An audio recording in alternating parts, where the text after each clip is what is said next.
Hello friends, welcome back for some more Gloomhaven. Jaws of the Lion Edition. That's right, it is up. It's actually been up for about 5 minutes, and I just opened it up. Really excited to check this out. So of course, there's going to be just a couple things that pop up at the beginning, just giving some overall information on what the DLC brings in: 4 unique mercenaries, 25 new scenarios, 10 new enemies and bosses, new road events, battle goals, 10 new items, and the new content with the Jaws of the Lion DLC.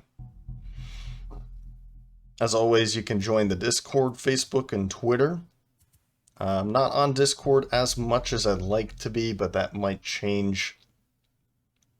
And from time to time I pop in at least just to check out what's going on. And of course, a big thank you from Flaming Fowl Studios. We hope we have done you proud. You have. You have. Alright. Well, I don't know how to... I guess what we'll do is see if we can just start a new campaign. So after a couple resets and restarts of Steam and Gloomhaven, it seems to be working now. What you need to do is, you don't have to start a new campaign, but if you want to start with the Jaws of the Lion campaign, then start a new campaign, set difficulty and ability enhancements as per usual, and then you can finally click on Jaws of the Lion. Play Gloomhaven with the Jaws of the Lion DLC enabled. This was grayed out for me, and I just had to reset a couple times. There was an update that said that I purchased it afterwards. So I'm going to leave this as is. I'm basically just starting this just to get into the Jaws of the Lion campaign and check out the 4 characters. And there they are. Ah, cool. So all of the starting mercenaries are available as well. I did not think that was going to be the case. I didn't even really think anything at all. So what we'll do is we'll take the Red Guard first. So in no particular order, of course. But I find it fitting that this is, as I said, we're just going to be going through and checking out these 4 characters, new characters to me at least. So let's name them after 4 of my subs. Landon Warrior is the Red Guard. Merchant class, Lawbringer. Oh, interesting. So you even get to unlock here too. Huh. I mean, okay.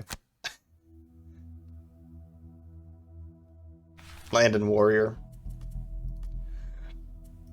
Let's choose another mercenary.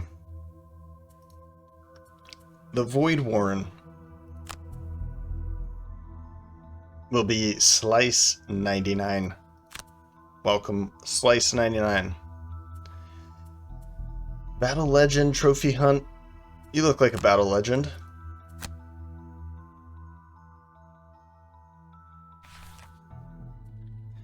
Del 999950. Or just Del for short. Fearless Stand. Fearless Stand. That sounds like a hatchet. Or at least looks like a hatchet. And finally, the Demolitionist. Elfs Coonzins. Welcome, Elves. Vengeance, Vengeance, Vengeance. Oh boy. As I said, I mean, we're just going to be taking a look at these. I'm not going to purchase anything. We're not going to really dive into much of the campaign. Oh. I thought this was just going to do the Jaws of the Lion campaign.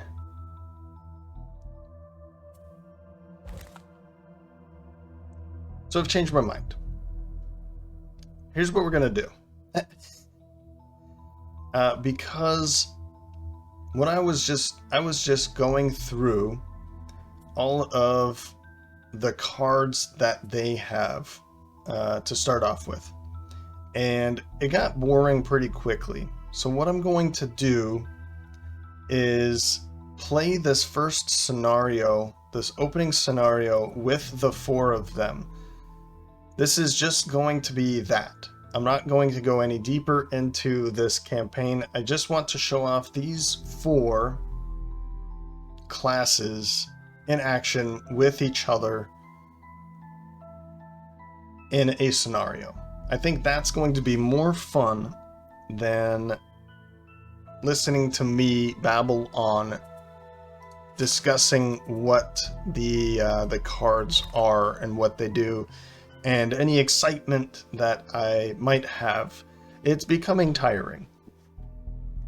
So let's instead just jump into Black Barrow with the 4 starting classes of Jaws of the Lion.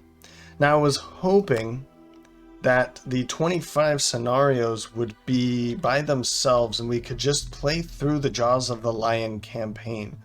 I was really hoping for that. Okay, so I'm seeing here that in order to start the Jaws of the Lion campaign, we have to first go through the first 2 scenarios. I'm not going to do that today. I can't go through all 2 scenarios and then a third in order to play that one. So unfortunately, what we're going to do is we're just going to play through Black Barrow with the starting 4. But before we do that, let's head over to the merchant. I'm going to spend their money just to give us some stuff, and then we'll head into Black Barrow. Let's quickly go through the items that I bought for each of them, and then we'll jump into Black Barrow. I've decided to just give them the level 1 cards instead of going through and figuring out which cards I want. It'll just be easier to start with the level 1 cards, and as I understand more about this, then I'll be more willing to choose through their X cards. So for Landon, picked up the Iron Helmet because he's going to be in the front. I don't want to be taken a ×2 at this time, and I think he'll be the one that would be that target anyway. And then we're going to give him a heater shield to be a bit helpful with taking damage. Slice, we're going for invisibility and a minor stamina potion. For Dell, a leather armor and a minor power potion, just to mix things up a little bit. And then Elf's, just the eagle-eye goggles. I didn't really want to give everybody, stamina potions and cheese everything. No, let's give everybody something unique. Okay, so on to Black Barrow. Everyone needs to eat. Whatever your reason for coming to Gloomhaven, out here on the edge of the world, that simple fact is never going to change. A mercenary can't fight on an empty stomach. So when Jexera, a Valrath woman wearing a red cloak and enough gold jewelry to keep you fed for a decade, approaches you in the Sleeping Lion and offers to pay you 10 gold coins to track down a thief and retrieve some stolen goods, well, seems like as good an excuse as any to sober up and start paying off your tab. This thief has taken some important documents, says the red-skinned merchant, her tail whipping about in agitation. I don't care what you do to him. Just bring back what is mine. Based on Jaxera's description, it was easy enough to knock around a few alley thugs and get a location of the thieves' hideout. You don't find yourself as a mercenary way out in Gloomhaven without knowing how to crack a few skulls. So your target is the Black Barrow. Sounds like a lovely place. Just for old time's sake.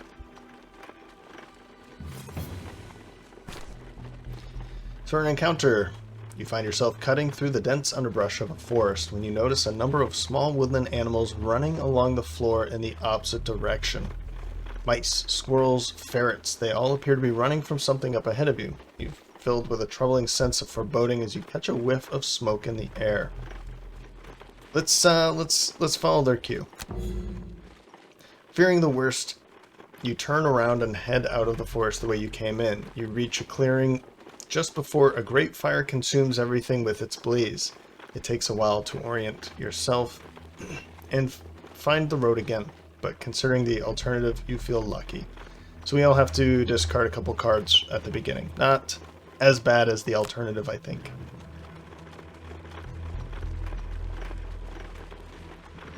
The hill is easy enough to find.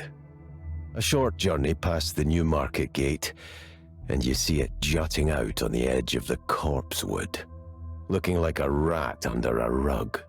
Moving closer, you see the mound is formed from a black earth. Its small, overgrown entrance presents a worn set of stone stairs leading down into the darkness. As you descend, you gratefully notice light emanating from below. Unfortunately, the light is accompanied by the unmistakable stench of death. You contemplate what kind of thieves would make their camp in such a horrid place as you reach the bottom of the steps. Here, you find your answer. A rough group of cutthroats who don't seem to have taken very kindly to your sudden appearance. One in the back matches the description of your quarry. Right. So we're looking for battle goals. Kill a monster for gambler, kill a monster with attack that has disadvantage. Oh, so we're seeing new battle goals. I did not expect this. Or Streamliner. We know what Streamliner is. Let's go for Streamliner. I mean, these things are just, as I said, we're just doing this just to take a look at these. This will just give me a some other goals to accomplish and forget. Prohibitionist. Never use a potion. That's funny. Neutralizer. Cause a trap. We could probably do this since we can force enemies to move. Let's go for Neutralizer. Explorer or Zealot? Zealot. Let's burn through his cards. And Executioner or Conservator. Never burn a card to negate suffering damage. We can go for that. That sounds good. So embark on your first quest, Corpsewood, a core quest. We're looking at Bandit Archers, Bandit Guards, and Living Bones. That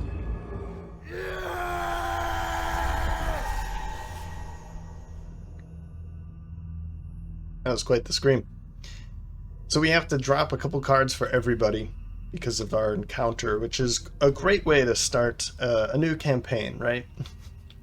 So we're looking at 1, 2 elite guards and then 4 normal guards.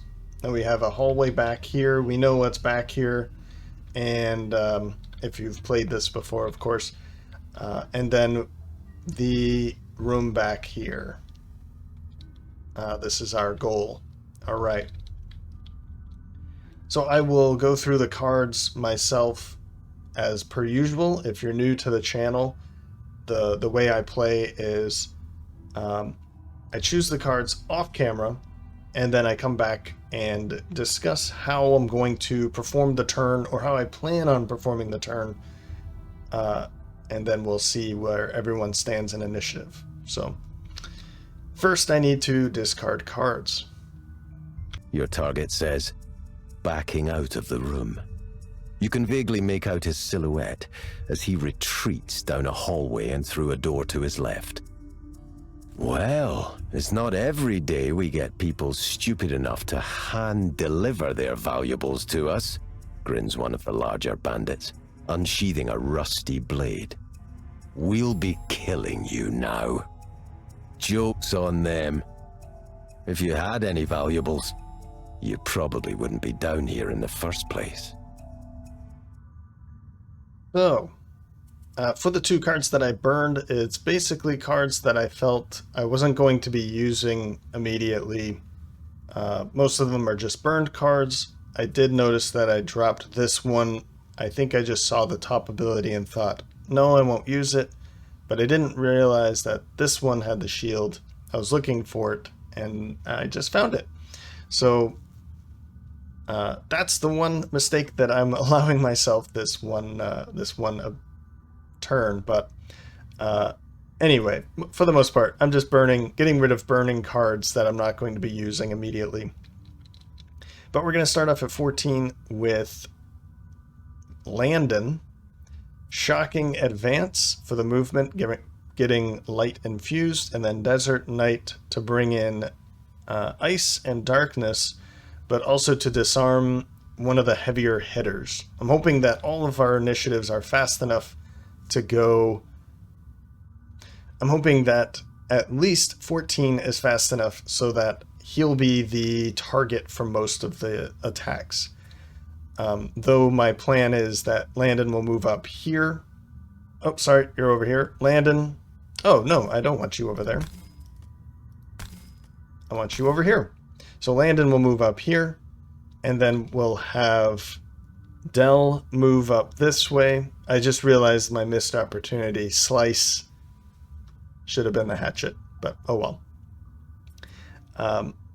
And then we'll kind of hold the wings with these 2 while the other 2 perform their work from around here. All right. So 15. Signs of the Void is 1 ally, range 3, perform shield 1, and then they get to move. Well, 1, 2, 3, so he'll be standing right here and then gain a shield. Okay. And then Freeze the Soul, stun at range 3, 1, 2, 3, that's you.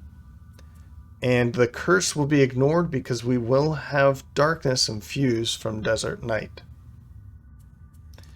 Then at 17, the favorite. Let's get this up quick in the first round, because I noticed that some of his abilities say if they have the favorite, then add more. So let's get it up quick. And follow through for, close cuts for an attack 2 and move 2. I thought that was switched. Let's use Power Pitch for a move 3, bringing in air. I don't know if I'll be able to use air, but at least, maybe. We'll at least be able to move up here. Okay. 22, finally, Crushing Weight. Attack 3 plus 2 if they're adjacent to a wall. Well, they're all adjacent to walls. And implode to get into that position, so he's going to stand right there and then hit one of these 2 for crushing weight. All right. Okay. Okay, great. They're going later, which is perfect. And the attacks aren't too bad. So let's start going. We'll skip the rest, and we'll use this to maybe, let's see, we want to disarm. We've already stunned you. We will be stunning you. So I guess it's just one of these 2. Let's help out on this side then.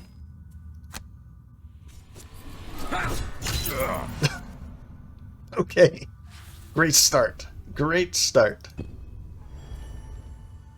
Next is the Voidwarden. So we'll use this to stun you.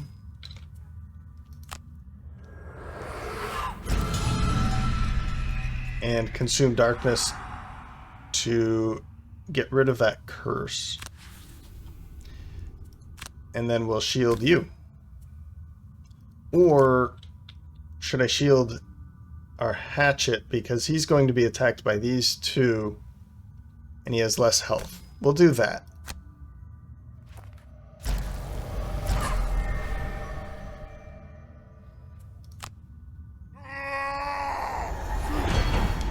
So I probably could have done that other thing, but that's fine. We'll move up.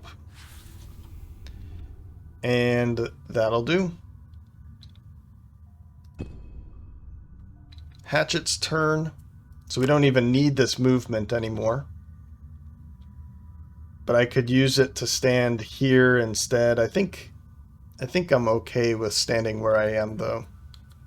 But we do have to do this in order to get air infused. So now we'll skip the rest of that movement and we'll bring in the favorite.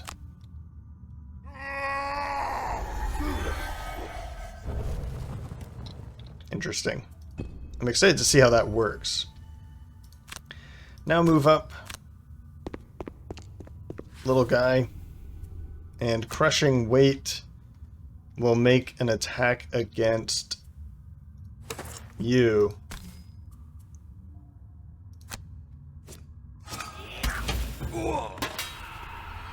Wow. I like his little, like, hiya kind of attitude there. Wow. Great. Great work. Good start here. We've controlled 2 and killed 1.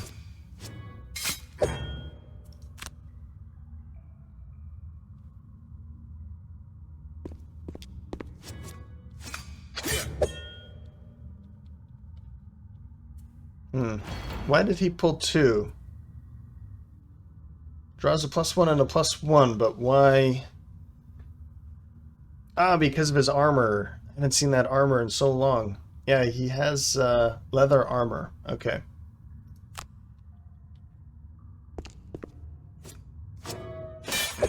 There. Worked there. Round 2. So his leather armor is gone now. He's surrounded. We've taken out 1 on this side. We're going to start off at 19 with Alf's Explosive Blitz for an attack 2 at range 4, bringing in fire, and Piston Punch to stun an adjacent enemy. That'll be you. Then at 23, Suggestion for the move 3. Unfortunately, I don't have Darkness Infused anymore, but that would have been nice. But I do want to get up into here, and that was my only move 3.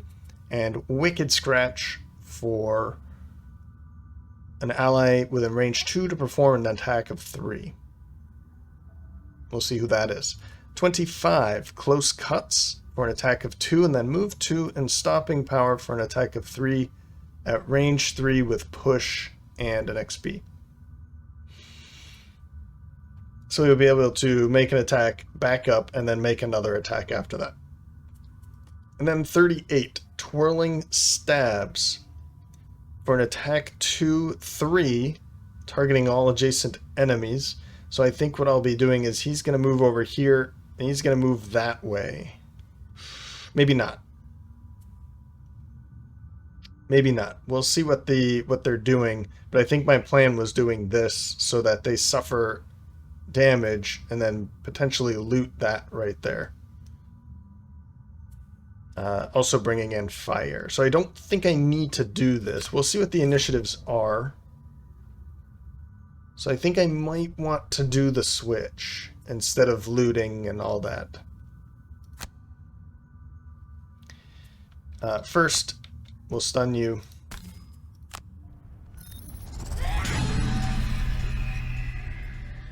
And then we'll make an attack against... Let's go against this one.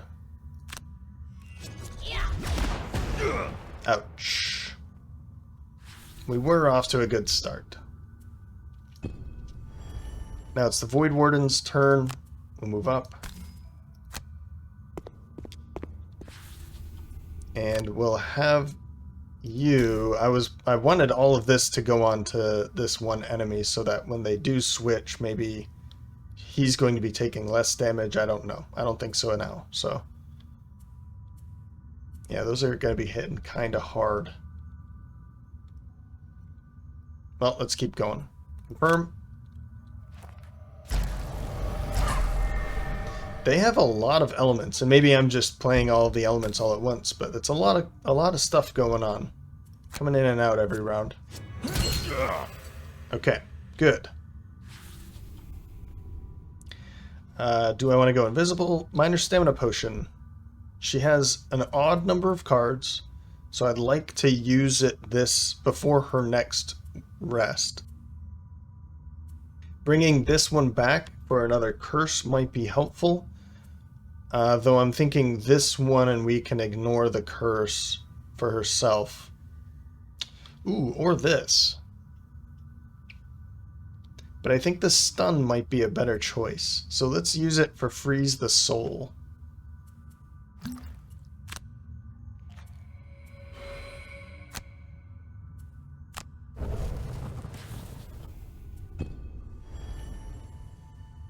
Hatchet's turn now. Now I was looking at his ability, the favorite, and I don't know how this is working. It says you may add +3 attack to any of your ranged attacks by marking it with your favorite after the attack ability is resolved. So you add +3 always after. Like, I mark it, and then from then on, it's +3, is how I'm reading it. Let's make this attack. Wow. We really did not pull through on this one. And I'm going to back up to here so that I'm not part of this. I don't want him to be getting hit.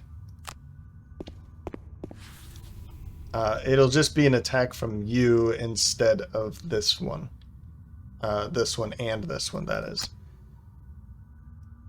We'll use air so that I can make the attack over here still.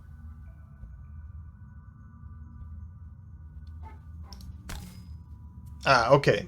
Now we add the favorite to it. Let's do that. There it goes. Okay. I see it now.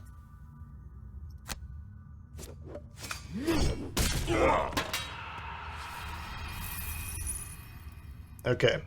And then the favorite is in that hex. Can I actually see it in there? I feel like I can. Yeah, there's the axe. Awesome. So now I have to go pick it back up again. And then there's some gold there. Okay. Now by moving away, this means this one is going to be attacking you. This one's already dead, so I don't think I'm going to move away now. What I'm going to do is...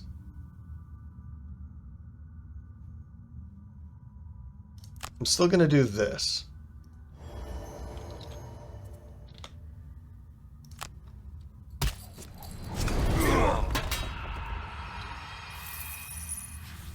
Great.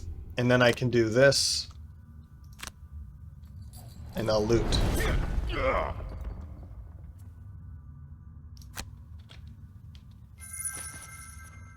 And a bit more fire. I think that was the better way to do it. Now we just have this one, which is going to be attacking elves. And that's kind of what I'm afraid of. Okay, good. And you're stunned. Round 3. Landon. At 6 with Flame Shroud. Move, but more importantly, let's just bring in Shield and Healing Sands to heal himself back up again. Then at 20, knock out the support with Elves. Make that... I'm kind of choosing this one. I could do the top or the bottom of either of them. But my plan is this, and then maybe make this attack again, and we can pick up some loot afterwards.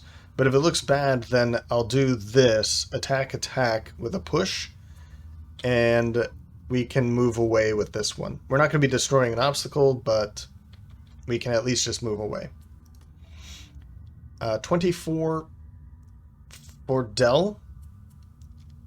center mass, I think, for the bottom, and disorienting barrage to make sure that all the attacks are going to be at muddle. If it's going to be this or the next round, we'll see with initiatives. Then at 58, freeze the soul. Again, I'm picking top and bottom abilities depending on when she's going to get a turn. And if I need the stun or not. So freezing soul, we could make an attack here and then heal somebody, or we could have someone be poisoned and have one of our friends attack and then stun, and we'll be skipping the curse again. 50. So we won't be seeing that stun, but at least they're all going later than the rest of these ones. That's good. First, let's heal up. The attack is 3 and 2. Now, where do I go? Do I go back here to make sure that these two attack Landon, or do I stay around here for this one attack? I think I'm going to move around here.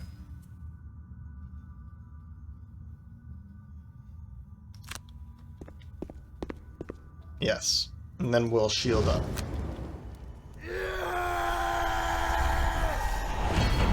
And that's going to protect at least Slice and Alfs. So if this is the case, I feel like let's make some let's lay as many attacks as we can into this. Let's make this attack first. No, undo. Do we trust that attack 1?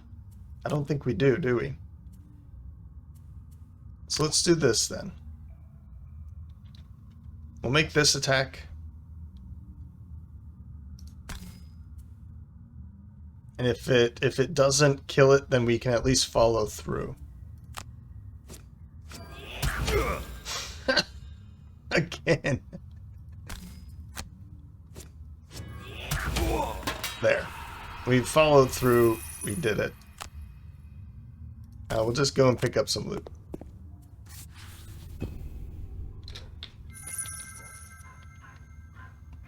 And now we'll be able to use...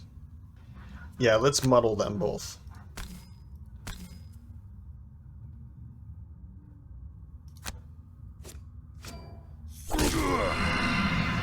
What is happening, guys?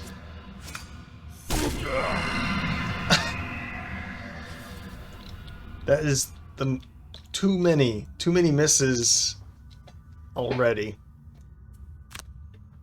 And this. Now, unfortunately, it's only a push of 2, so I could push it to here. What would really be the reason for that? My thought was to move over here to pick up your hatchet. So we'll do that. I'm not going to push you out of the way. That would just be mean. So we'll skip this. Now we got our hatchet back.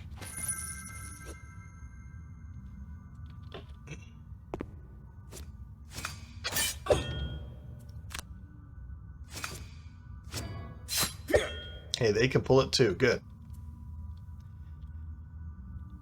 And now let's poison you, and then we'll probably end up stunning you too. So let's poison you. That essentially gets rid of the shield. Now, I'm not adjacent to anybody, which is unfortunate. But what I can do is just continue to curse you too, or stun you. We don't want that. So now we don't have to worry about this one. And it's poison, so it's a bit easier to kill. We just have to focus on that. I'd like to do this in this round. If we could kill you in this round, that would be good, so that we can take long rests before we enter that hallway. So we're going to take the 2 cards that we have left over, Shield of the Desert and Blinding Sickle. You're going to have to take a long rest now. We'll take those 2 cards, and you can take... Actually, let's go close the Abyss, close to the Abyss, and Master Influence. We'll go really late. We can Bless Poison the other one, and we'll use the top ability to heal. We're kind of hurting here. So I don't think we'll be killing it. I don't think so. But we'll see. An attack of 3, and then make it suffer damage, bringing in light.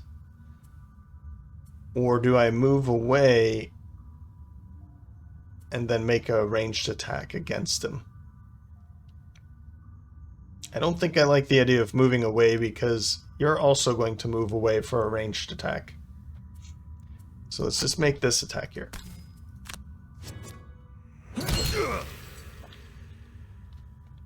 And we'll do this too.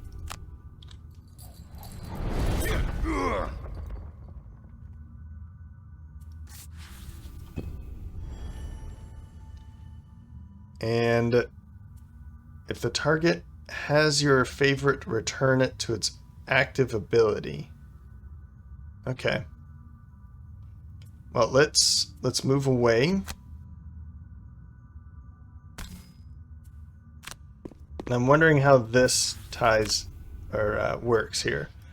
We do this, that. So this does come in. We have an attack of 2. I don't think this comes in until next turn if I was to make that attack. Because this is an attack of 3, or plus 3, so it's an attack of 5, right? Good. Well, we've killed it anyway. With our favorite. And that one's stunned. Good. Well, we can bless. Let's bless you. Actually, let's bless him because he's the one that can attack. He'll be getting his Eagle Eye Goggles back. So let's bless him. And maybe we'll see it with that.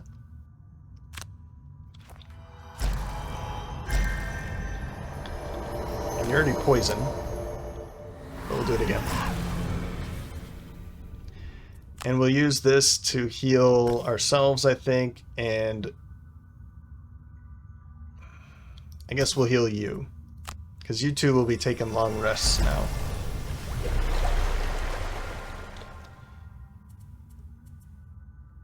Yep. Okay. End your turn. Demolitionist, healing up to full. Which card do we want to drop? And I noticed this wind-up, actually, and I did not play it yet. But on your next 2 attacks, add +2 attack. That's not that great, but it's not a burn. So we get to pull this back after we use it twice. That's pretty cool. And then the same thing for the bottom here. Double the value of your next move. Not a burn. So we can keep this stocked up here until we want to make a big move. Or until we make a move. And then it goes back into our discard pile. I like that. This is a really interesting card. I hope he has more things like this. I think I'm going to drop this one because I just see so many good cards here and I don't know what else to do, but the only problem is that this is a loot 1. I'm going to drop the big one. Sorry guys. I gotta pick something. This one seems like an okay one to drop. It already burns. I gotta choose something here. So we're gonna go long rest. We can go early.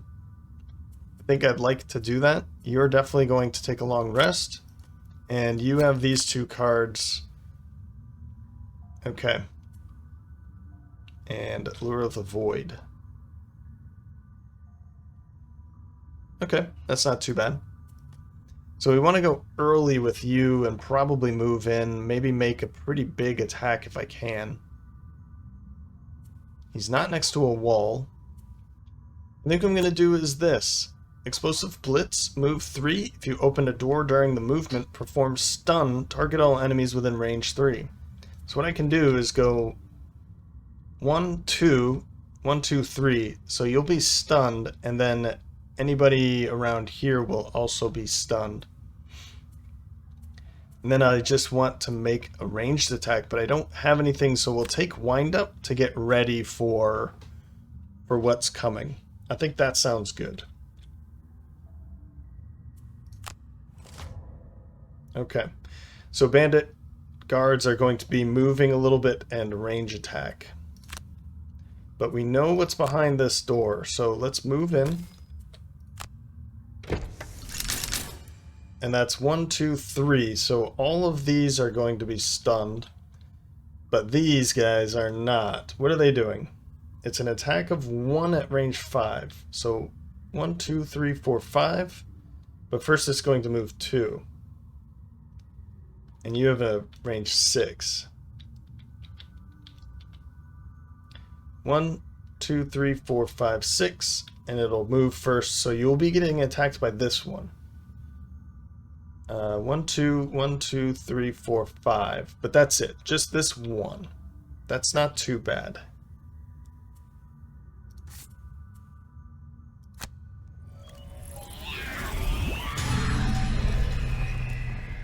That was fun. Wind up to get ready for the next 2 attacks.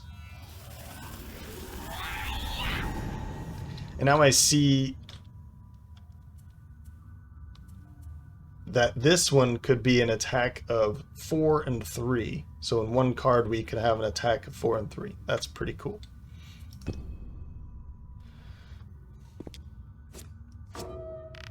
Well, no damage. That's nice of her.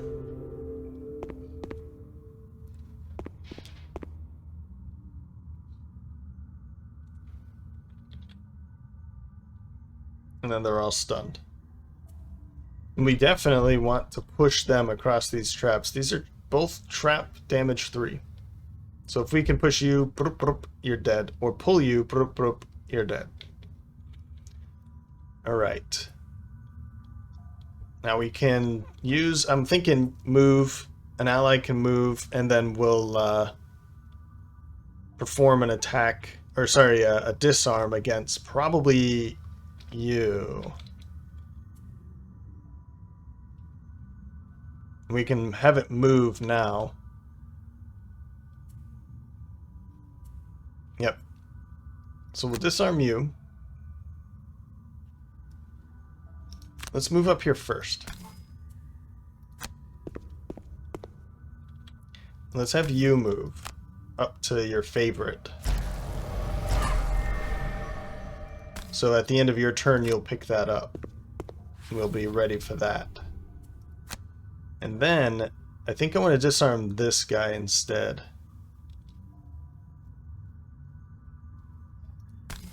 To stop some of this. Ooh, and then we can have him back up too. So can I, no, I can't reach you. Yeah, if I had darkness. Okay, sorry. If I had darkness, then I would just have him back up to here and then move again more, a bit more. So we'll just have him back up a little bit.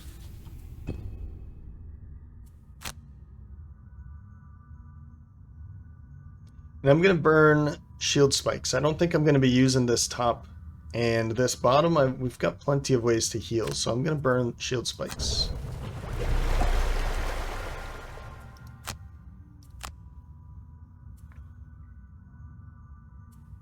And double throw. Both of them are burns. Though I see the potential of both of these, I think burning this one is the safe bet here.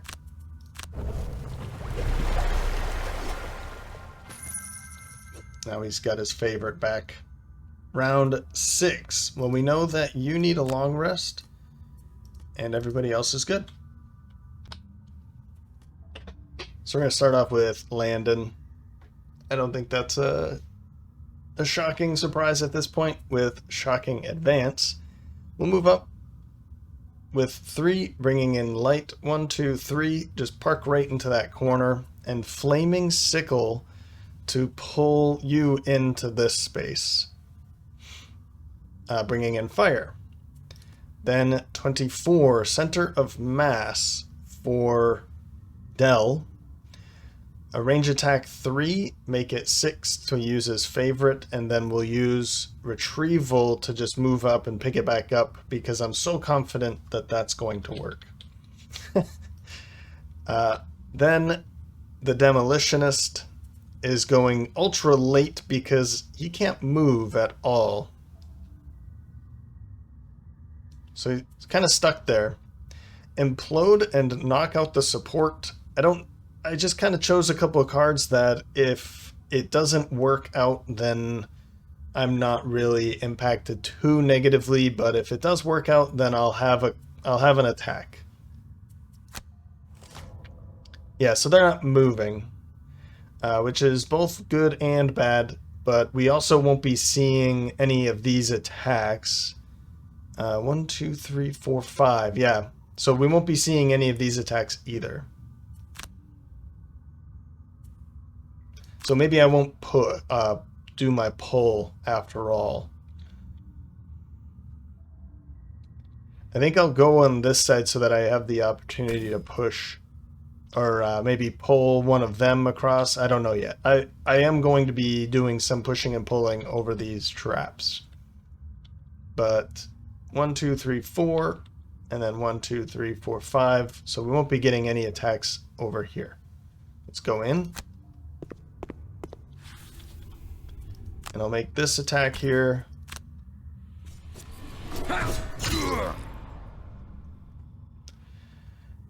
And I'm probably not going to pull because I don't want to be poisoned and attacked, right? Although I do have my heater shield, I might as well just skip it. We'll take what we got. Yeah.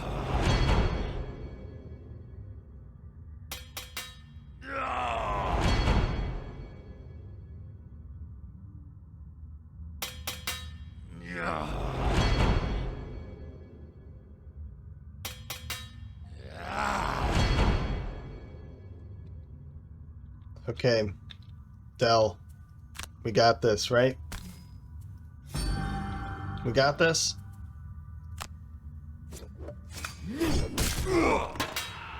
Good work. I needed that. I needed that.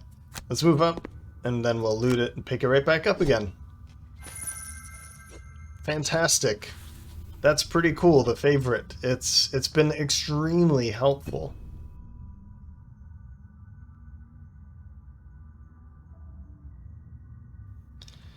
Now to our Demolitionist. Again, unfortunately, I just can't do anything. Whoops. So he's stuck right there. The only card that he had was Explosive Blitz, where he has a ranged attack. So I feel like I probably want to give Alf's 1 or 2 more ranged attacks, just to be a bit more helpful if he can't get to the front line, because honestly, you're like frontliner, you're kind of more ranged. I don't know if I'm too excited about you being a frontliner. I think having you be a mix would be the way to be, or the way to build, in my opinion anyway.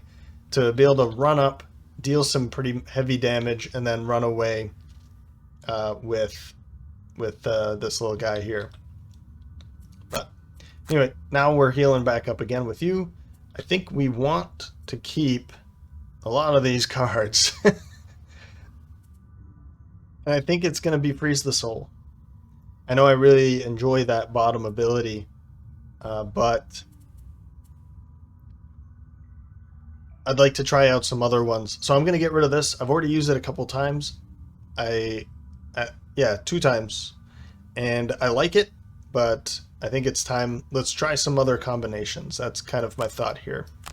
And I'm not going to put her in melee range anyway, so. Moving on to round 7. Up first is Landon, Flame Shroud. Move 4 with the shield, with fire, and twirling stabs an attack of 3 against all 3 of them. Then 18 is Dell.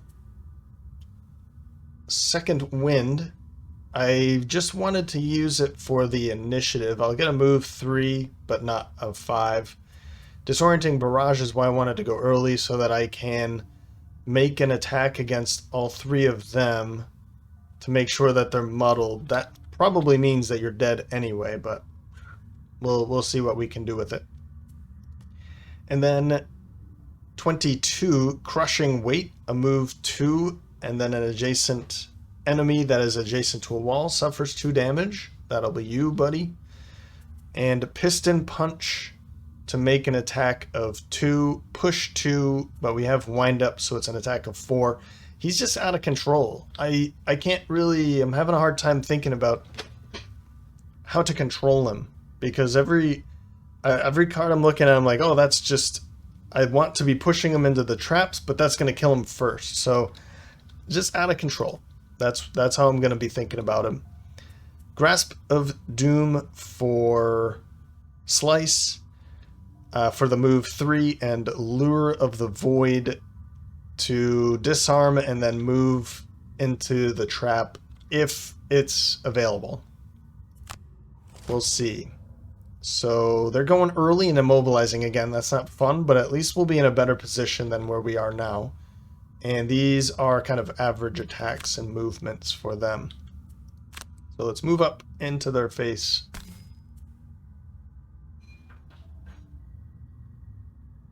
Yep. Yep, definitely. We'll skip the rest, but we'll take that shield. And then we'll use this for an attack of 3 against all 3 of them.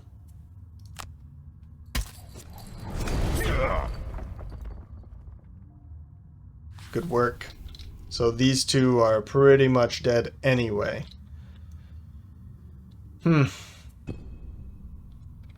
So I don't even think you're going to be getting a turn. We'll move into here. Yep. And we're just going to make these attacks. Boom, boom, boom. We'll use the favorite against you. Sure.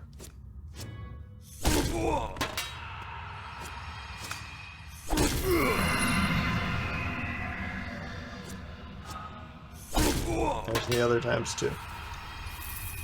Yeah, this is unfortunate for you, buddy, because I don't have anything for you to do now.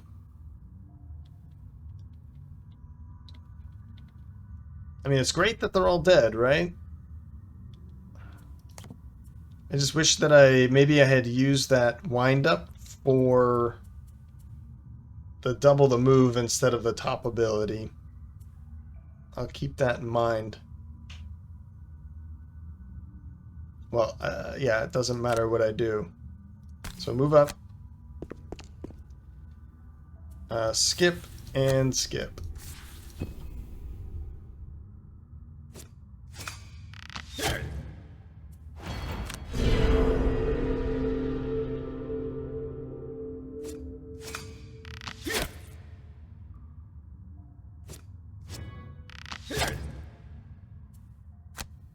So it's only him, Landon, that is immobilized. So there's something. Let's move over here. And then we're going to be disarming you and shoving you into a trap.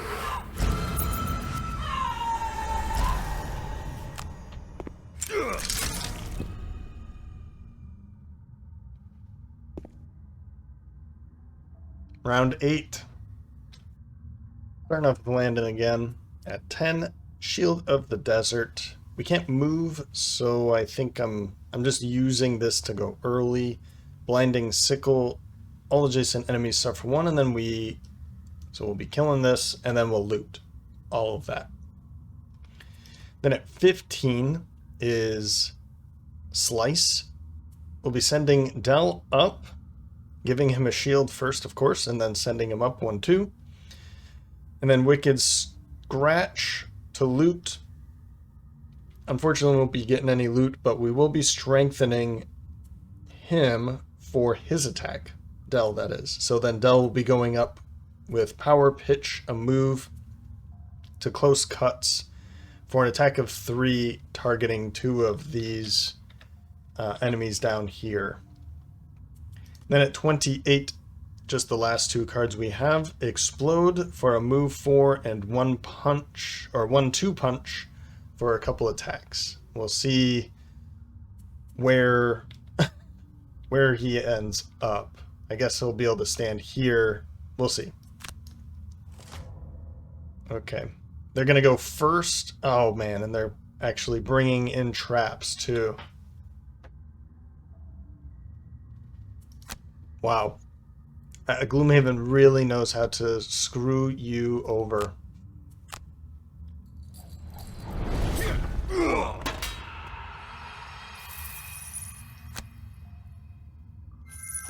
Okay, so the axe will stay there until he picks it up. Good to know.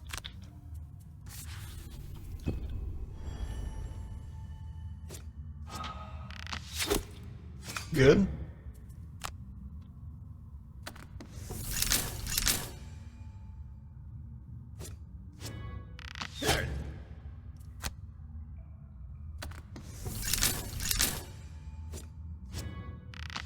Great. Great. All that health's gone now. Alright. Fair enough. So, this is really unfortunate here. I don't know if I want to do it any other way, though. Huh. Let's see. Let's see if I can change things up. We'll be skipping, and I'm going to give you strengthen still. Yeah, let's do it.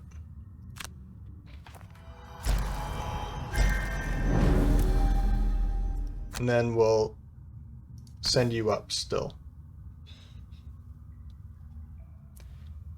1, 2, 3.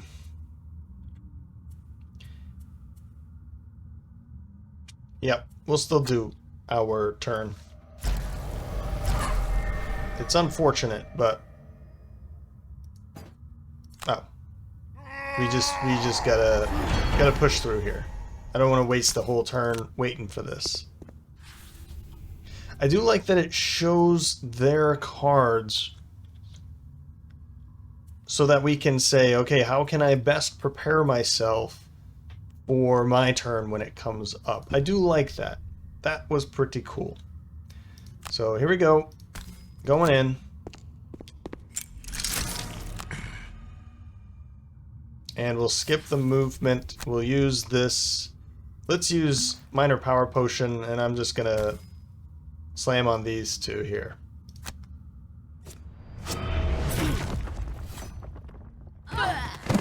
Good hit. Good hit. He's got his hatchet. His favorite is back there, but... And then as for you, I can't make it over here, so we're just gonna take out a trap.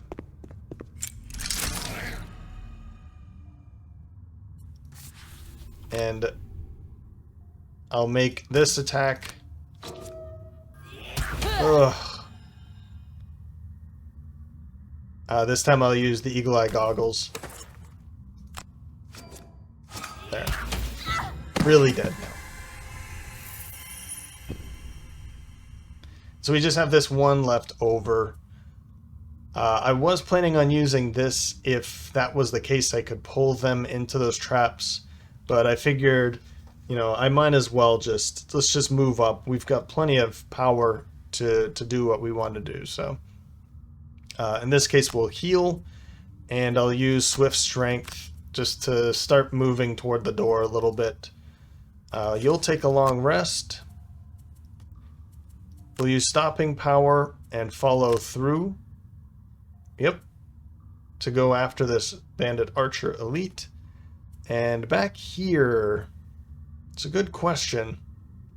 Let's get Black Boon, and maybe what we can do is once we've dealt with all this, or maybe what I'll do is I can move him back here. I'll think about that.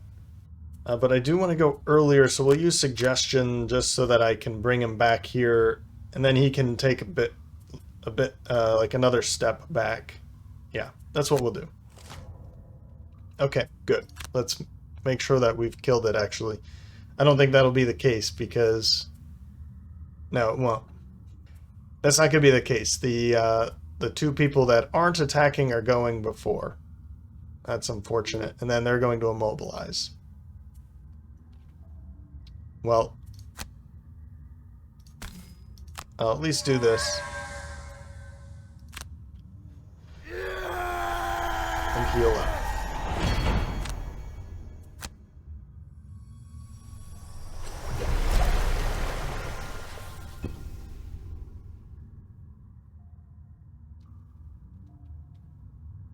Now, how about using this? How much health are you down? You need 3 health.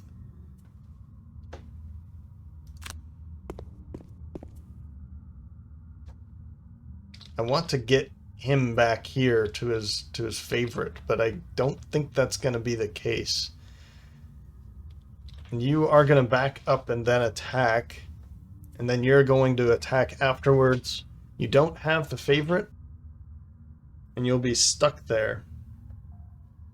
Well, let's still have you back up. I'll be back up so at least you're on this side of the... Or I'll do this. Here we go. Now it's an attack against him instead. We're not going to use the top ability here.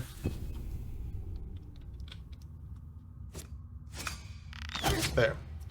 Sorry about that, dude, but I feel like this is the better thing here. So we'll use this for the attack. Good. And then we can move over here to pick up his favorite axe. Great, it's gone. So, we know that there's going to be some obstacles in there, so now I'm finally going to be able to use some of these things. I don't think crushing weight is going to be helpful, so I'll drop that one. Round 10. Let's take a long rest, but I don't think we'll be just sitting back here. Honestly, we could just take a short rest, right?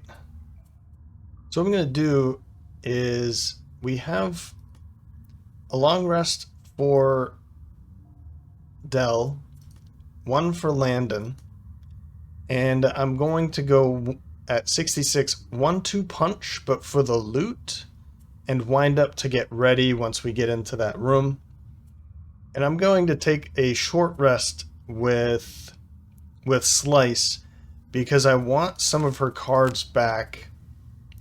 And I'm okay with losing that one. Okay. And the one that I wanted back was Signs of the Void, because I want to put him over here to loot everything. Now, I'm using quite a bit of weird things, but that's... You'll see why I'm doing this. And then we're going to use Grasp the Doom to open the door. And we're going to go invisible somewhere in there. That way, once we're up here, we'll open the door, we'll go invisible, we'll block everything, or maybe we won't, depending on what's in there. And then it's just a matter of they will come in and we'll have a better understanding of where everything is, and we can better plan for next time. We'll also be picking all of this loot up. We don't want to leave any behind. Why not? So we'll do this. I know this isn't very helpful at this time, but it's a way to pick up everything. And I know this isn't going to go anywhere after this, but I figured it would be fun to do anything anyway. Kicking through the door, you find yourself face to face with the reason these bandits chose this particular hole to nest in. Animate bones. Nothing more to do but lay them to rest, along with the remainder of this troublesome rabble. Okay, well, I can't move any further, so we'll skip the rest of that movement, and we're definitely going invisible. What are they going to do? 1, 2, 3, 4. They're just normals back there, and then we have normal living bones here. Okay. Okay. And a lot of loot in the chest back there. We'll go invisible.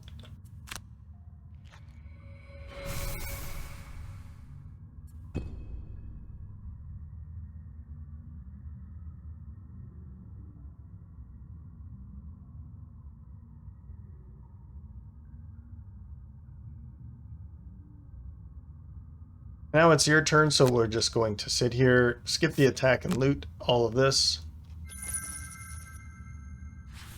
And wind up to get ready for this. Though I don't know what I'm going to do because we're kind of pinched in right here. Let's take our long rests back there. I do have a jump right here, but I can't jump over her to land anywhere. We would need a bigger jump. I think because we have some other healing to do, I'll get rid of Healing Sands. Now this might not be the best one to get rid of because of that bottom ability, but let's get rid of it. I'm just going to do it anyway. Heal 2 for Del. And I'm thinking close cuts probably because I'm going to be doing more ranged attacks. I'm not going to be able to get too close for these melee attacks, so let's drop that one. Round 11. So this time we're going to be seeing Del go first. Power Pitch for a move 3. I'm going late because I want all of them to go first, hoping that they can't do much. And I wanted everyone to go later than the Voidwarden, but that's not the case. I'm going as late as possible with him. So what we'll do is Power Pitch for a move 3, Center Mass for an attack of 3. 1, 2, 3. Have line of sight here, just here, so we'll make the attack here with our favorite, and then maybe move up and go pick it up afterwards, if I'm lucky enough to take him out immediately. Then at 72, Close to the Abyss. Force all enemies within range 3 to perform a move 1 with you controlling the action. So I'm hoping 1, 2, 3, I can move all 4 of these, or 3 if this one's dead, away so that we can actually move into the door. And Suggestion. Force one enemy within range 4 to perform move 3, attack 3, targeting an enemy of your choice adjacent to them, with you controlling the actions. Let's see that in action now. Then 88, Implode for the attack 3, and Explode for a move 4. Fun. That way 1, 2, 3, 4, and then we can hold this side, maybe. I don't know where they're going to be ending up, but I would like this space to be empty, I'm hoping. And then 90, Desert Knight for a move 6. And Twirling Stabs, I'm going to have him jump back here and start attacking all of that. Good. Well, unfortunately, that's not going to be the case. And, okay. That, once again, Gloomhaven has screwed me. Because now you're stuck here.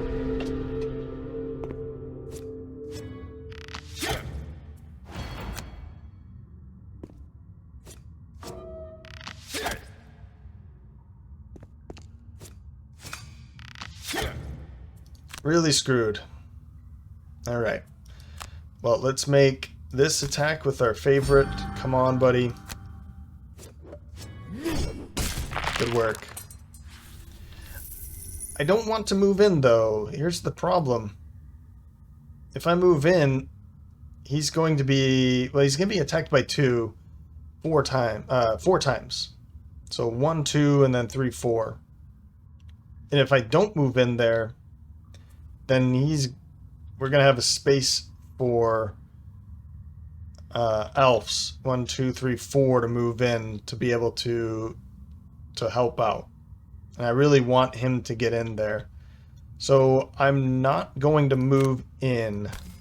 What I'm going to do is just stand right here.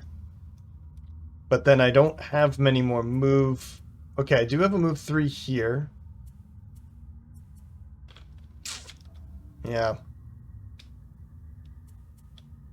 Okay, well, we'll skip the rest of that movement. Ooh, never mind. She's going to be the one attacked, so they are going to be moving in. I should have moved in. Okay. Well, let's do this first. 1, 2, 3. And then I can back them up, so I won't be getting a lot of attacks anyway. Let's have you move away. So move back here. And then make the attack against this. That's not too bad. Now let's force all of them to start moving away from us.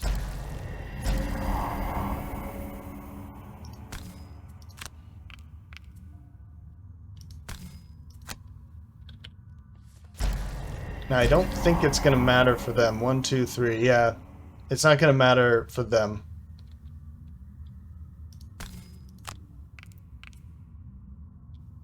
One, two, yeah. Darn. I tried, guys.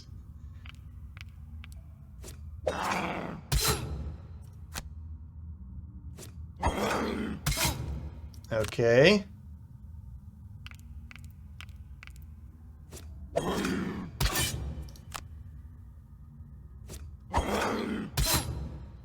Alright, well, we gotta burn a card here. Probably that one. Man. This is extremely, extremely annoying. But I put myself into this mess. I definitely should have moved Dell into there. I haven't really been able to do much with him, with elves. And I can't jump and do anything. What I can do is this, though.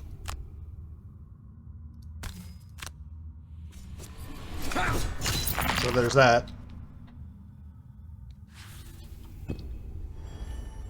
Round 12. Okay, so we're going to start off with Landon. Flame Shroud. Let's get this top ability up. Maybe that will be helpful against these skeletons. And Blinding Sickle for the bottom action.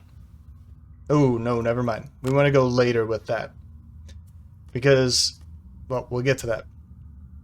Second Wind for Dell. For this bottom ability. And Stopping Power for an attack of 3 at 3. Without our favorite. So I'll probably have to make the attack against you, and then I can push you out of the way at least. I don't know if that's going to be helpful or not. I don't know. But we'll try.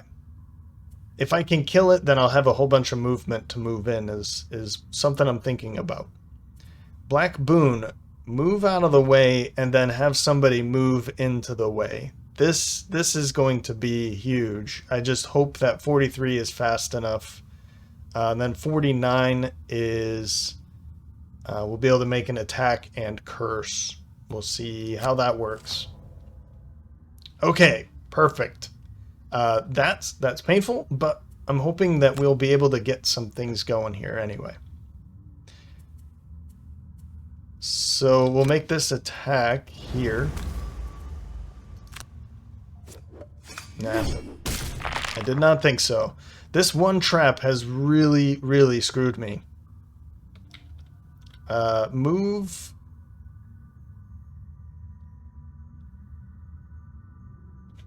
No matter what we do, actually, move this way.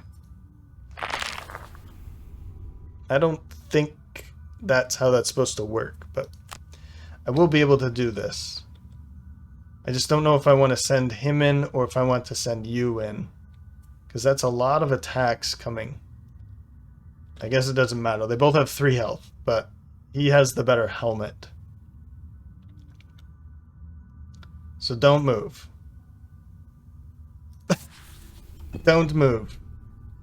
Okay, you move back.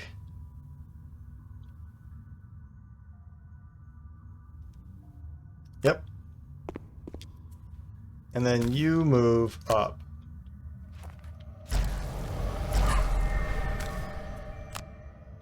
There.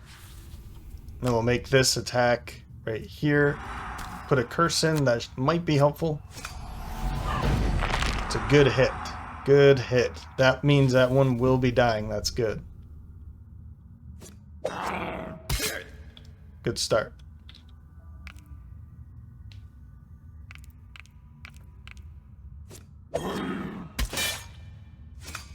Perfect.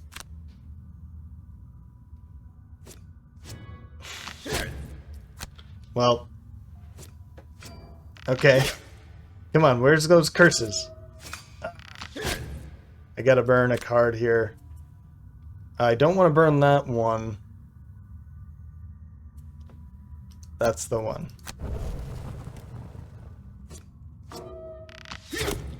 Man! Well. That's the one. That's the one. Now it's your turn. We can do this. That will be helpful.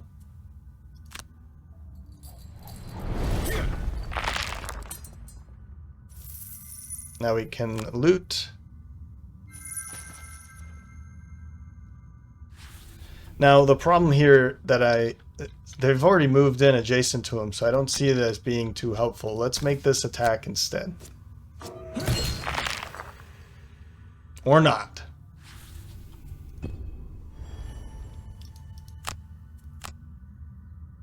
Okay, probably need that one. That one's gone. I think I spent too much time back here. I ended up taking a long rest. I don't think I even said anything, but I ended up taking a long rest with him because there's just nothing for him to do. So I did this only because I'd be using 2 cards and then I'd have to take a long rest now. So in this way, I can now move 1, 2, 3, 4, right? And we'll be able to do something to help him out. Let's go early. We do want to go pick this up, 1, 2, 3, and then make an attack against one of them. Maybe this one would be pretty helpful. Let's use this only for the move 2. And then this is range 3. Can we move you in a little bit more? Probably not. No. Okay. Okay, they're going to heal. And then pretty weak attack. Pretty weak attack. Let's make this attack here. Good. And then we'll do this.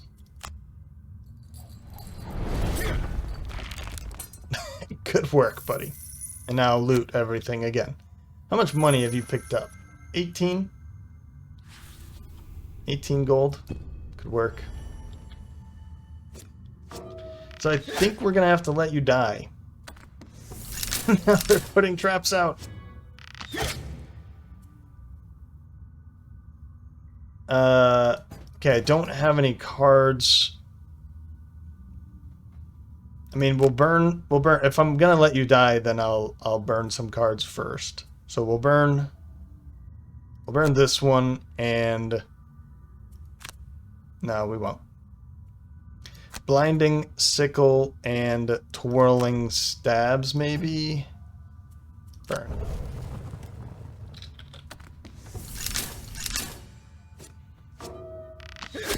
Good. Hey, we made it.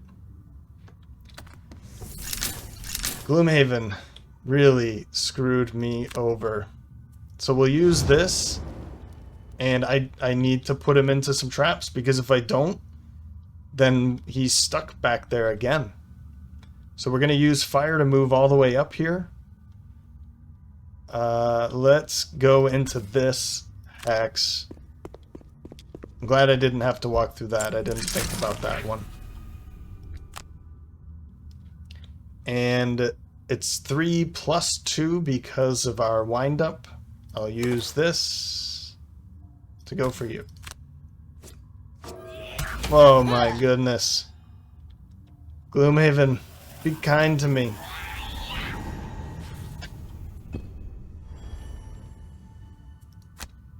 I can't do anything with you. Alright. Yeah, all too far away. I feel like the theme of this is everything is too far for me to do anything with. I can't. It has been such a cluster for me to do anything, and I think that's why I stay away from four classes, characters, heroes, mercenaries, because I can't do anything. Everywhere I try to do something, I'm just stuck there. So, here, like this. I guess what I'll do instead is just heal you. Sure. And I can't even do this. So, we'll do this, because I think it gives you experience. It shouldn't, but I can't make an attack. I still get an experience. So, okay. Round 14. We're going to take a long rest with him. You, let's go with what you got. We're going to take a short rest with you because I don't think I can sit back there anymore. And we're going to take a short rest with you too. Yeah, sure, whatever. And let's see about moving as far as I can. Right there. A move of 5. 1, 2, 3, 4, 5. I can do something from back there. We could do this. We'll have him attack again. And as for you, let's get retrieval so I can move up, loot it, and then I can immediately make an attack with center mass. Got it. They're mobilizing again.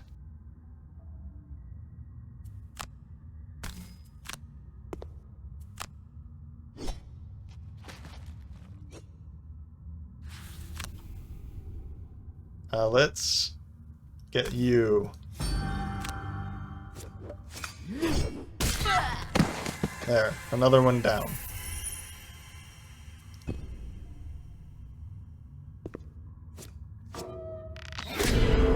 You're not going to be able to make an attack now. I mean, it's pure, just my pure bad luck is what this has come down to. So move with that up to here. Let's just get in the way a bit more. Skip and skip. And then you can't do anything. I could destroy this, right? But with, let's see here, with this. But I'm immobilized. Well, and nobody's standing next to it. Let's see what this says. Destroy one adjacent obstacle to create 2 single hex obstacles and empty hexes adjacent to the original. So that's just useless. This poor guy has been absolutely pummeled. I can't do anything with him. He's always too far out of reach to be super helpful.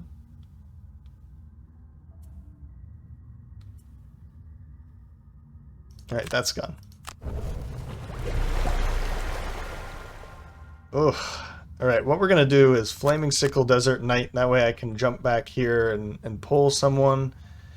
We're going to take a short rest with you. That's the one that's gone, sure. We'll use this to move over. Nope, I can't do that. I want to destroy something, but there's too many of these traps around. Well, we'll use both of those anyway. Then second wind. I need to get close to some enemies. I'll use this. I want to see, maybe I can get a bunch of damage off of that. We'll go for this if we need it. As for this, let's get a heal out there. And then we'll use turn out the lights. I want to see that in action. More traps.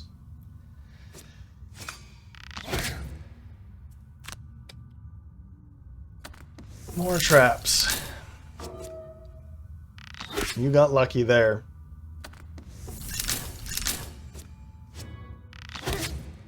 And we'll burn our last card. This is ridiculous. Here. Like, this is absolutely ridiculous. Go stand there. Thank you. I'm so sorry. We're gonna force them to make an attack against each other. What does this say? Force an enemy within range 3 to perform ranged attack 3 at range 3, targeting an enemy of your choice. The attacking enemy suffers damage equal to the damage suffered by the target. So we'll have you attack here.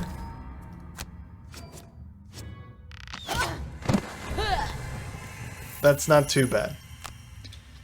And then we will heal. I guess it doesn't really matter. We'll heal ourselves.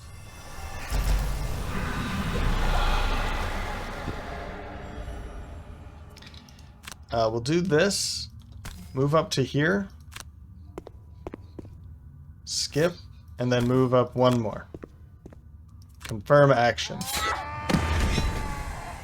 Wow. And then I get to move again. Let's go pick up our favorite while we're over here.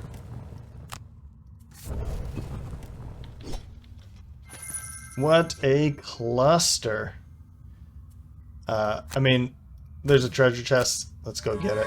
As I said, we're not doing anything after this. This is just for fun, just to show off the classes and learn about them. I've learned a lot. And I feel like this group is just constantly out of reach. With, what is it? His range attacks are like at range 2. But he didn't have the mobility that I was really needing in this. We had that that move 4 here. This move 4 was very helpful. Okay, another move 3. Yeah. Just wasn't as mobile as I'd really like him to be doing range attack 2 all the time. I mean, it's a new class. It just takes me a minute to figure them out, right?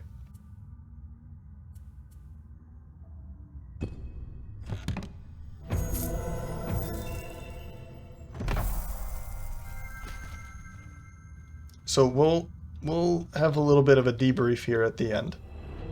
With the last bandit dead, you take a moment to catch your breath and steel yourself against the visions of living remains ripping at your flesh. Your target is not among the dead, and you shudder to think what horrors still await you in the catacombs below. And it was the Red Guard, Landon, that did most of the work. Damage taken, healing done. Gold piles looted, 9. I mean, he has all those loot cards, so he's able to get a lot of gear, and I think that's going to be his kind of saving factor. We ended up only taking neutralizer here. Yep.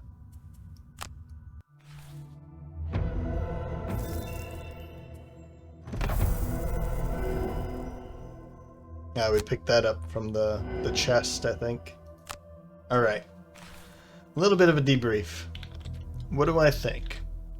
I think they're good. There's a lot of good things about them, right? They're different enough from the other classes, and they bring their own little puzzles with them. The Hatchet I think was extremely fun due to the favorite. I think this one was worth the hype. So in just this one scenario, you know, I don't have any other experience with them. The favorite, is he my favorite? Probably not. Probably not. I think I appreciate the other ones a bit more, probably because I've played with them a lot. The classes from Gloomhaven. So I think none of these are going to be even close to my top 3 for all of the classes put together. But maybe in time, things might change. Things might change my mind. This is only level 1, right? What's Fancy Hat? Ah, okay. That's cool. So the favorite definitely made the Hatchet class very strong, right? Pretty much any time he attacked with the favorite, he was killing his target. Then he had to go pick it up and start over again. And I'm not too bad. I wasn't too bad with that. I felt like I was picking up the favorite every time. Actually, it was every time, because even in the last turn, he ended his turn on top of his favorite Hatchet. So I picked it up every single time, and it wasn't too difficult. You know, we're always moving forward, so his favorite axe is always in front of him. He'll eventually get it. And I didn't feel like it was too much time in between his like throwing the favorite and then picking it up, that it was too situational.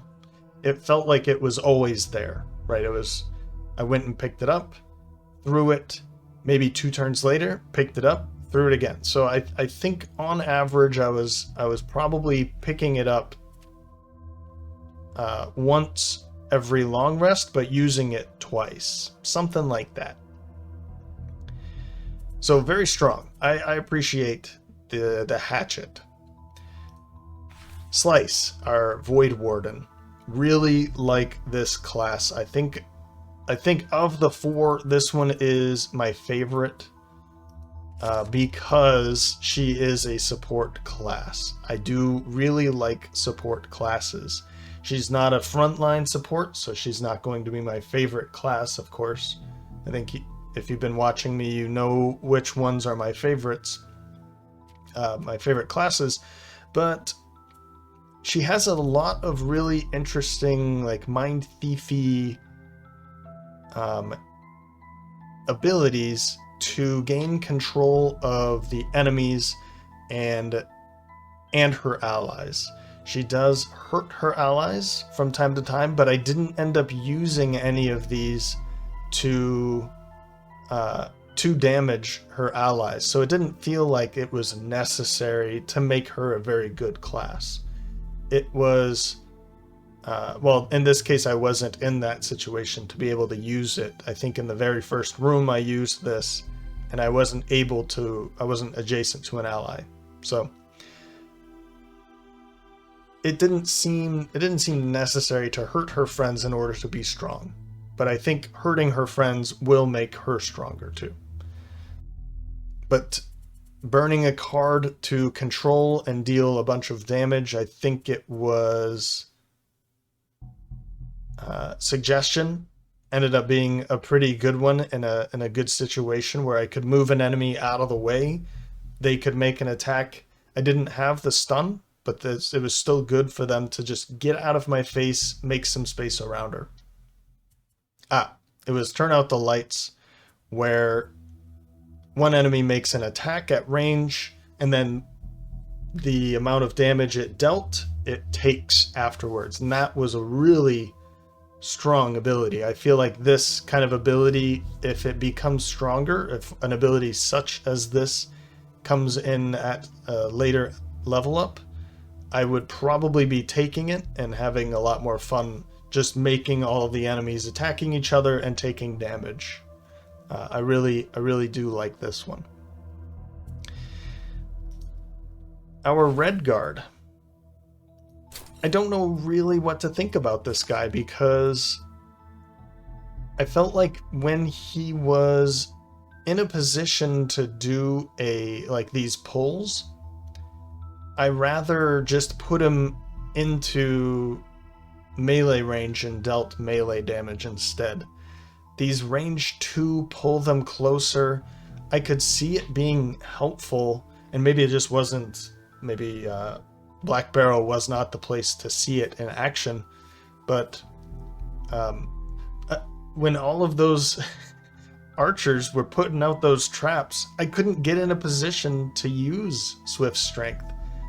I think it was because I was using the movement, my momentum, to get into melee range, and then by the time I was in melee range, I didn't have any movement to then go beyond to take on those archers, to pull them into their own traps. And that's what I was really, really looking forward to it. I had pulled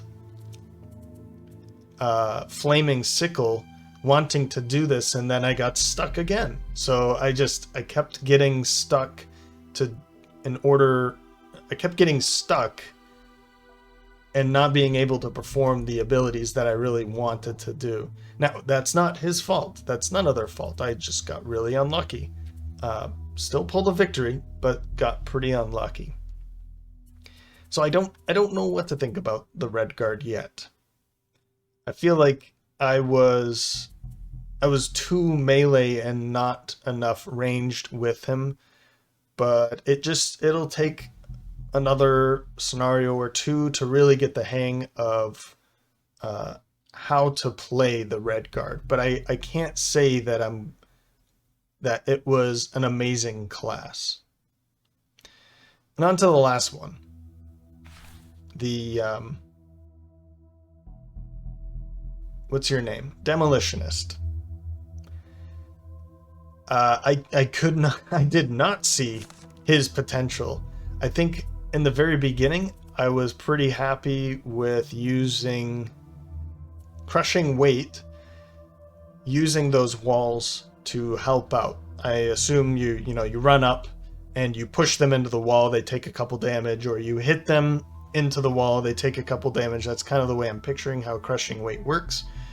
But I could see in very large rooms, this being less helpful. So when you're in small rooms, this could be really good. You push them against the wall, and then you move up afterwards to deal a couple more damage. So in combination with piston punch, hit them, push them into the wall, and then walk up to them and use the wall to your advantage again. So I could see the potential. I saw how to make him work. I just couldn't do it because opening that door with, was it Explosive Blitz? Amazing. This is an amazing card, especially in small rooms where you can reach range 3 for a large portion of the room. This is a great door opener. I mean, that's exactly what the card is for, is to open a door. But I would really like to get a couple more ranged attacks. Oh, this is interesting. Create a trap at range. That's interesting. Attack 3, add 3 and gain 1 if the target is an object with health. Really? That is way too situational. Like if there's walls that we have to take down, then it's an attack of 6. Otherwise, it's just an attack of 3. I don't know if I like... That seems way too situational, and I hope in Jaws of the Lion that they actually put in a bunch of levels with that kind of mechanic. Otherwise, it seems very... it doesn't seem very helpful unless there's things in that.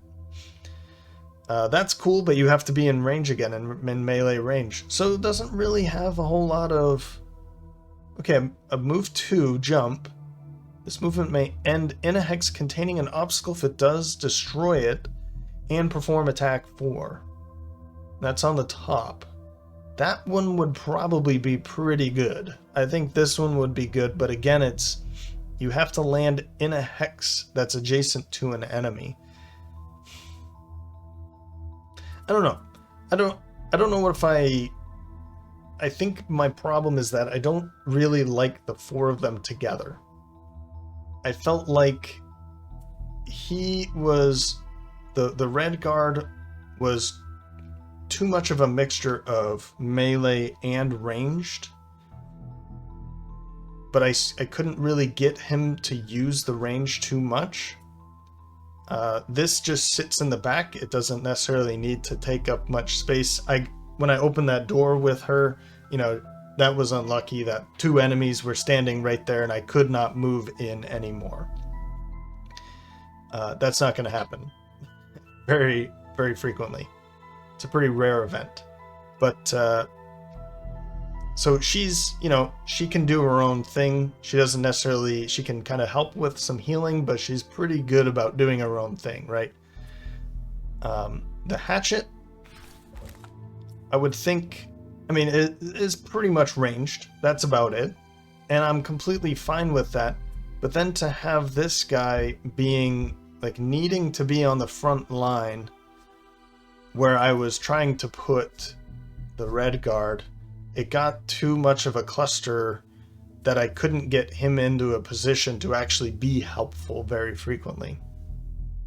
I think in a larger room, the 4 of them is probably pretty good, but then Elf's, or the Demolitionist would need to be positioning himself every turn for the next turn too. I think that was my problem, was I didn't have enough space to really position himself, to position him for the next turn and this turn. I don't know. But I think they're all good. I think they're going to be better split up. I don't know how excited I would be to play the 4 of them without much more experience. So I think when I do play the Jaws of the Lion campaign, I'm going to be using all 4 of them and really forcing myself into that position to learn more about them, and we'll see how that works. We'll see how it works. I feel like there's too much ranged attack and not enough melee. I don't know. And maybe I'm wrong.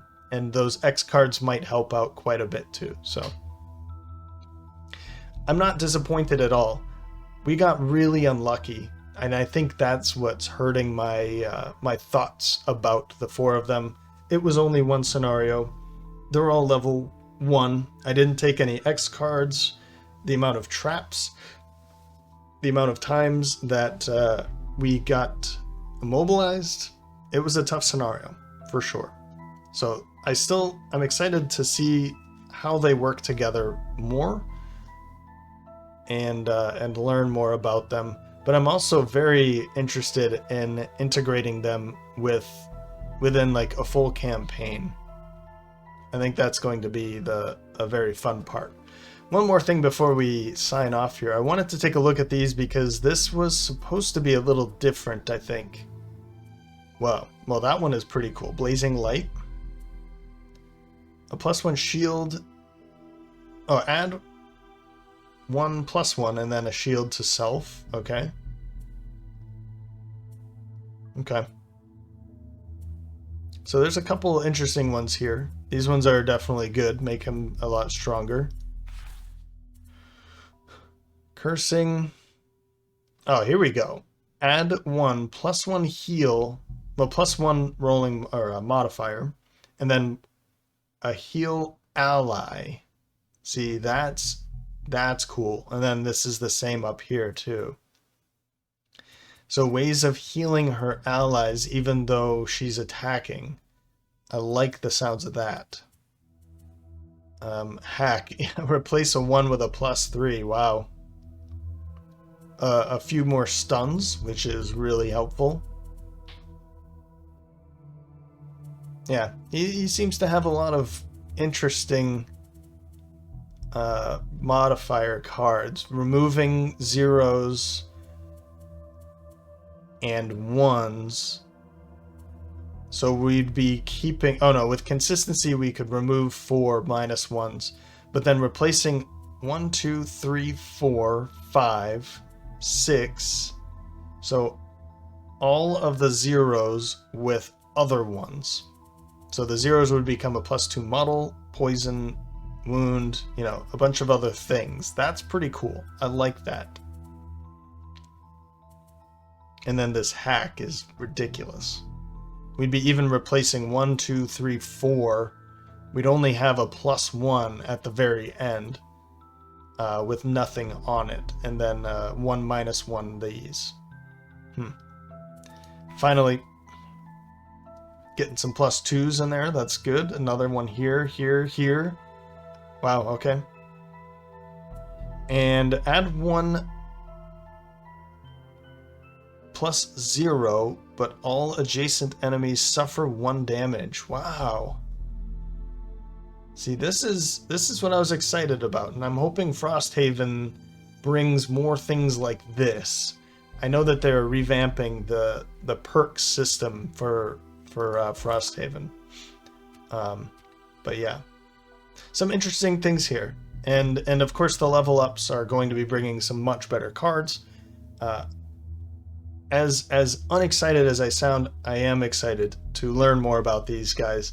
That one was a very tough scenario, and it was probably not a great way to learn about these four guys. So anyway, what I'm going to do is, once I'm done the other scenario or the other campaign, I will come over here. I'll do a 4-player mini campaign of just Jaws of the Lion. I think what I have to do is beat both of these before I can actually do those, is what I've read in the Discord.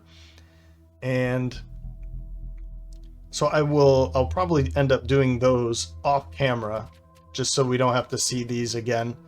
And then I'll just have that going for the next campaign, is a strictly Jaws of the Lion campaign run through with these 4 characters. All right, that will take some time. We still have to finish the other one. We're getting close, but I'm feeling pretty good. We're getting to the end soon. If you have any thoughts on any of these classes that you'd like to share, please share away. Post as many comments, questions, anything like that below. Let me know what you're thinking about the 4 of them. You definitely don't have to base your thoughts on that one scenario if you've played them before. Without giving spoilers of, you know, future levels, share what your thoughts are. I'd be very interested to hearing what experienced Jaws of the Lion players think about these 4. And if you've played Gloomhaven, how do they compare? Where do you think they compare to the Gloomhaven classes? All right. Well, I hope you enjoyed this episode. If you did, please let me know by leaving a like or a comment. As always, thanks for stopping by. I hope to see you next time.